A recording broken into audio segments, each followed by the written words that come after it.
Hi, I'm James Shillinglaw here at the Signature Travel Network Owners Meeting in Montreal, and I'm here with a familiar face and an old friend, Ignacio Maza, who is the former Executive Vice President here at Signature, but he now has a new role with Signature, and he recently launched his own consultancy firm called Wander Maza, which is what you're kind of doing these days, which is great. Now, we're going to talk to Ignacio about that and a whole lot more on Insider Travel Report. Ignacio, first of all, it's great to see you here. I always enjoyed seeing you. I'm looking forward to some of your presentations. We were talking about it earlier. But let's talk a little bit about how your role has kind of evolved here at Signature Travel Network. A year ago, you kind of developed into a new role at Signature. You had been EVP, and now what are you doing now for them? Well, as of December 31st, I am no longer a full-time employee of Signature, where I worked for almost 20 years. Mm-hmm. And as of January of this year, I started my own business. Right. And it's a business-to-business consultancy. So I'm working with Signature as senior advisor, but I'm also doing some work for some of the cruise lines. I'm working also doing a project for one of our destination specialists, and also will be speaking at a couple of conferences. So in general, I'm traveling, I'm writing, consulting, and also presenting at a number of events. And so that consulting firm is Wander Maza, right? That's right, yes. Yep, that's correct. Which is kind of what you're doing. You're wandering around the world, which you did a lot of before. Right? Yes, I do. Except that now, because I'm not working full-time, I have more time to wander. Now let's talk about and you are famous for being kind of a observer of the luxury travel scene, about what's going on in the market. What do you see as being kind of the top trends today? We're now, 4 or 5 years removed from COVID. Where is luxury travel today, and what's really trending? Sure. I think in general, demand continues to be very strong. And from all accounts, in speaking to our members and some of our top consultants, people still want to travel. People want to upgrade. They want to travel well. So they want to stay at the better hotels and suites and private residences and so on and so forth. So I think that trend is going to continue. At the same time, I'm starting to see what I call the canaries and the coal mines, if you would. Just read an article in the Financial Times that the market for fine art at places like Sotheby's and Christie's and what have you is way down from what it was a year ago. If you see sales of top luxury companies like Louis Vuitton and some of these large groups, there is a slowdown in the upper end of the market. Even though, those are goods and art, not necessarily travel. I think what happens there tends to eventually reflect in the travel market. So I think what we need to be conscious of is a consumer that, even though they are a luxury consumer, they want value. And they want to make sure that they are not overpaying for anything, because the prices for some things have just absolutely skyrocketed. So I think what you're seeing is a savvier consumer. And I think we all in the travel business have to work harder to make sure that we're demonstrating that value and that it's really worth it, what you're buying. Yeah, and in fact, we had seen some people thought they saw some softening in the luxury market. It depends on who you are and what's going on and where you're going, and also at least softening of some rates, because rates in the last couple of years have been just absolutely crazy. Yes, especially in places with very high demand, like Italy, like Paris, like some of the Greek islands. It's just been phenomenal, and frankly, in my humble opinion, unsustainable. So I think the consumer is going to be savvier going forward, not that they weren't in the past, but now more so, but also they're going to be looking for alternatives as well. Now, you're famous, and you're going to be giving a presentation here for kind of highlighting great destinations that the Signature members may want to think about selling. What do you see as sort of the top destinations today, and maybe some of the out-of-the-way places that you're going to tell them, think about this one, because this is really an up-and-coming destination? Okay. I think the answer is twofold. I think one, as travel sellers, we have to think about how to deliver a destination in a new and unusual way. Or present, say, for example, Rome, which is such a popular destination, but not necessarily to go to the places that everybody else goes and do things that are different, that are interesting, that are authentic, and what have you.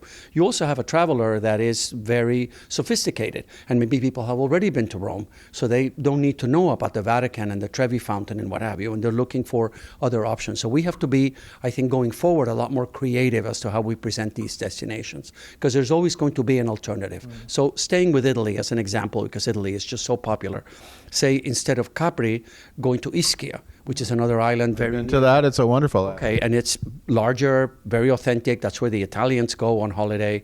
In the northern part of Italy, instead of Lake Como, for example, going to Lake Maggiore, which is beautiful, and that's where the Milanese go. You have wonderful hotels that are a fraction of what you would pay in Lake Como. Granted, if your clients are absolutely dead set on Lake Como, and because they have to see George Clooney at some point, then I understand that. The Clooney watch along the way. But if your clients want the lake and the history and the culture and the food and wine and the whole experience, I think, Lake Maggiore is a wonderful alternative. And all over the world, there are absolutely alternatives for you. The other thing is we also have to be on the lookout for new destinations all over the world that are up and coming, that are interesting, that are authentic, and that I think offer great value for money. So say in Asia, for example, Japan is so unbelievably popular, but I'm a big champion of South Korea. South Korea is really interesting, has a history, has the cherry blossoms, has the food culture, has the thousands and thousands of... Actually, Korean food is at the top of the charts in New York restaurant scene right now, right? Very popular. And in South Korea, in Seoul, you can eat at Michelin top restaurants, but you can also go to markets where you eat in a little chair next to other locals, and you eat whatever is prepared in front of you, which some people find fun and interesting and different. Continuing in Asia, for example, instead of Thailand, consider Laos, which is much more rural, has an slower pace, and there are wonderful ways to experience Laos. For example, instead of doing the lower Mekong between Ho Chi Minh City and Cambodia, doing the upper Mekong from Vientiane up to the Golden Triangle in a small luxury ship called Anuvong that goes all the way up to where Myanmar, Laos, and Thailand meet.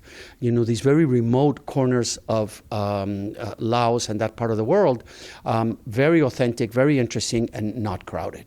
No, and absolutely, you're absolutely right. And then, of course, I think places, I know you explore a lot of South America. I know that's popular, and so there's great places down there as well. Yes, absolutely. I'm a big fan of Bolivia. I'm a big fan of Ecuador beyond Quito, staying in the haciendas, doing a lot of things that are really interesting, very good value for money. That a lot of people think Ecuador and they think, okay, we're going to the Galapagos and that's it. But that's not the case. I think there is a lot of opportunity there. For example, I think Argentina is a huge opportunity for us. A lot of people think it's just Buenos Aires and Patagonia, but the northwest of Argentina has a lot in common with American Southwest. Right. The red rocks, the history, the old towns, the culture, the indigenous native traditions that are still alive from hundreds and hundreds of years. So I think that's another, hidden gem, so to speak, that can be explored. I think in Peru, which I'm going to talk about, tomorrow at the general session, I love Arequipa and going up to see some of the ruins in the north, like Cuelap, which is his fortress. So it's not just Machu Picchu. No, it's not just Machu Picchu. I mean, Peru has more archaeological sites than any other country in South America, and many of them are UNESCO World Heritage sites, and nobody knows about them.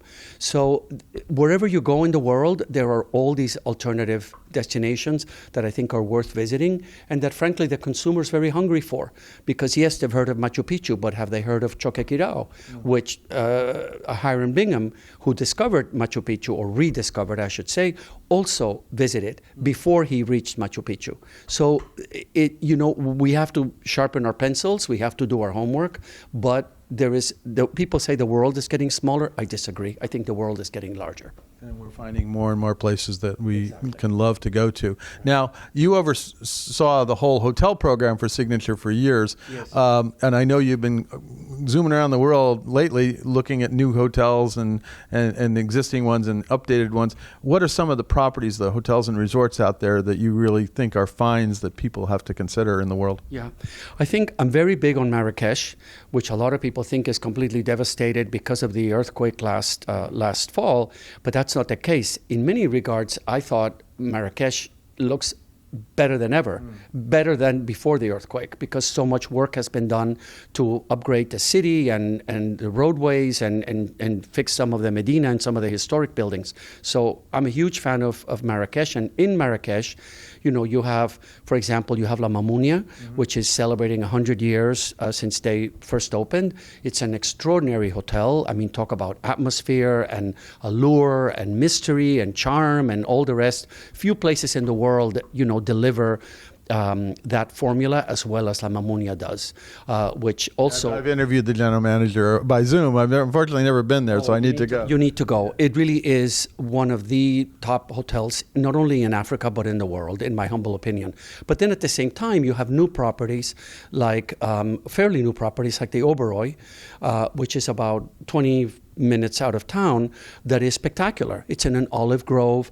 Most of the accommodations are self-contained bungalows with your own terrace and plunge pool, and a fantastic service delivery. The problem with the Oberoi is that, and as with La Mamounia, is that once you're there, you don't want to leave because you're sort of in this enchanted Shangri-La, and it's hard to to give that up. But in terms of new properties, there are so many exciting new hotels all over the world.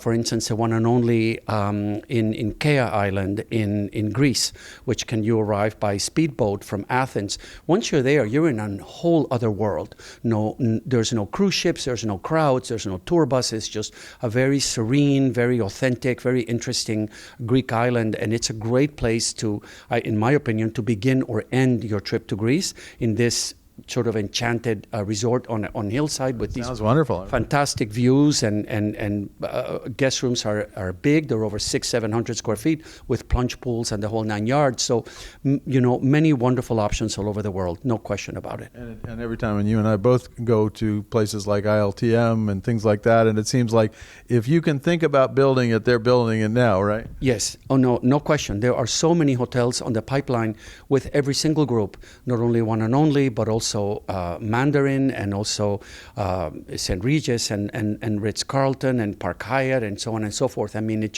you really have to be on top of things because there is so much new product. Yeah, I'm looking forward to your presentation tomorrow. And if you ever have a chance to listen to Ignacio talk about either destinations or hotels, take it. He knows his stuff, and it's fascinating, and you're just going to come away wowed and wanting to go there and wanting to send your clients there. So those are the two things I always take away from that. Now, for those out there who may want to get in touch with you and maybe want to, you can do some consulting for them or at least come and speak. Where can they get a hold of you? Probably the easiest place is just find me on LinkedIn. It's Ignacio Maza, M-A-Z-A, and there I am. There you go. So you can contact him there, and if you get a chance and he's got the time to come speak to your group, or go to your hotel or whatever, please let him do that, because he'll come back enthusiastic as always about the destinations and hotels all around the world. Ignacio, I want to thank you very much for taking the time. I'm so happy to see you here. And we've known each other for 20, 25 years now, I think. More like 30. But more like 30. Well, who's counting? Who's counting?